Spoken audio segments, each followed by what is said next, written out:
माता रानी की जय हो दोस्तों। हमारे YouTube चैनल में आप सभी का स्वागत है।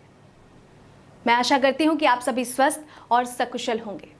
दोस्तों, मैं आप सभी की समस्या को ध्यान में रखते हुए आपके लिए समय समय पर अनेक प्रकार के सरल और अचूक वशीकरण टोटके लेकर आती रहती हूँ। तो दोस्तों, आज मैं आपको बताऊंगी कि आप कैसे हल्दी और चावल से किसी भी व्यक्ति को अपने वश में कर सकते हैं। आप अपना मनचाहा प्यार पा सकते हैं। यही नहीं, आप अपने जीवन में आने वाली हर समस्या को दूर भी कर सकते हैं। इस विधि को शुरू करने से पहले मैं आपको ये बताना चाहूंगी कि चावल को हिंदू धर्म में एक महत्वपूर्ण स्थान दिया गया है। चाहे पूजा पाठ करना हो या तिलक लगाना हो, चावल का प्रयोग तो होता ही है। लेकिन इस बात का विशेष ध्यान रखना चाहिए कि जो चावल के दाने आप पूजा में इस्तेमाल कर रहे हैं या भगवान को चढ़ा रहे हैं, वो टूटे हुए ना हो। खंडित चावलों से हमारी पूजा भी खंडित हो जाती है। और बात करें हल्दी की, तो आप जानते ही होंगे कि इसमें दैवीय गुण मौजूद होते हैं। शादी में वर वधू को हल्दी चढ़ाने के पीछे भी यही महत्व है कि उन्हें बाहरी बाधाओं से बचाया जाए, साथ ही सेहत और सुंदरता का लाभ भी उन्हें मिले। इतना ही नहीं, ये हमें आसपास की नेगेटिव एनर्जी से भी बचाती है। माना जाता है कि यदि हल्दी की गांठ पर मौली लपेटकर सिरहाने रखा जाए तो बुरे सपने नहीं आते। हल्दी की एक और विशेष बात है कि घर की बाउंड्री की दीवार पर अगर हल्दी की रेखा बना दी जाए तो घर में नकारात्मक शक्तियों का प्रवेश नहीं होता। तो ये तो बात हुई हमारी आज की पूजन सामग्री की। तो चलिए अब मैं आपको बताती हूँ कि इस विधि को करना कैसे है। तो आपको शुक्रवार की रात को 10 बजे से 12 बजे के बीच किसी शांत स्थान में ये विधि करनी है।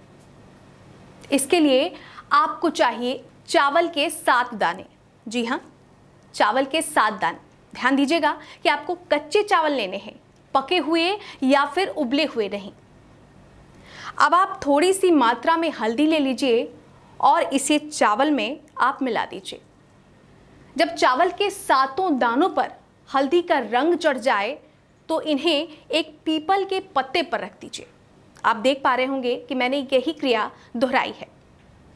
अब लीजिए एक थाली या प्लेट और इसमें इस पीपल के पत्ते को रख दीजिए।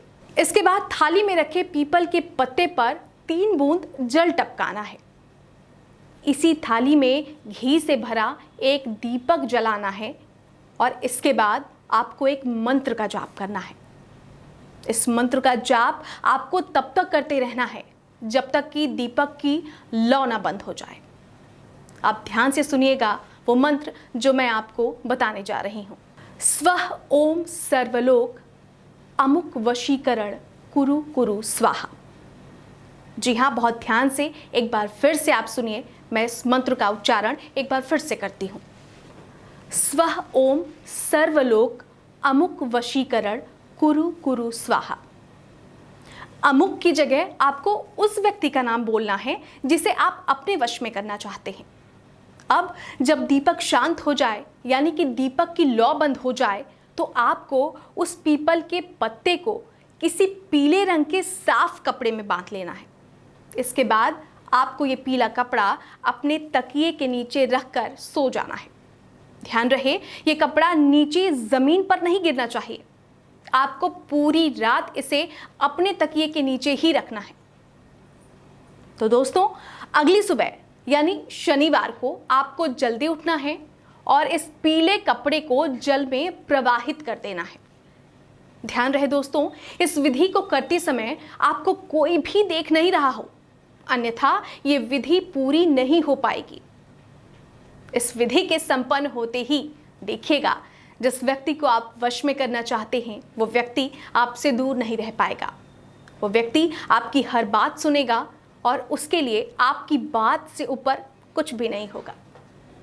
दोस्तों, आपसे रिक्वेस्ट है कि विधि को सफल बनाने के लिए आप सबसे पहले ध्यान से पूरा वीडियो देखिए और विधि को अच्छे से समझने के बाद ही इस विधि को अपनाएं, क्योंकि गलत तरीके से किया गया पूजा पाठ या कोई भी वशीकरण टोटका गलत ही परिणाम देगा। सही और सटीक परिणाम के लिए आपको विधि को सही से करना होगा। इस विधि को करने में आपको अगर किसी भी प्रकार की दिक्कत या परेशानी हो तो आप हमें स्क्रीन पर चल रहे नंबर पर कॉल कर सकते हैं। आप अपने जीवन में आने वाली किसी भी प्रकार की समस्या को दूर करने के लिए हमें कॉल या मैसेज कर सकते हैं। हमारा फ़ोन नंबर है 7240505055। साथ ही साथ हमारी ईमेल आईडी भी है gmata7168@gmail.com। हम आपकी हर प्रकार की समस्या को सुनकर उसका जो भी हल होगा वो आपको बता देंगे। आपके द्वारा दी गई हर जानकारी को 101% सुरक्षित और सिर्फ हम तक ही रखा जाएगा। साथ ही दोस्तों, एक अहम सूचना ये भी कि अगर आप इस विधि को खुद कर पाने में सक्षम नहीं हैं तो आप ये विधि हमारी गुरु माता के द्वारा भी करा सकते हैं। आशा और उम्मीद करती हूँ कि आज की ये जानकारी आपके लिए लाभप्रद साबित होगी। धन्यवाद। जय माता दी।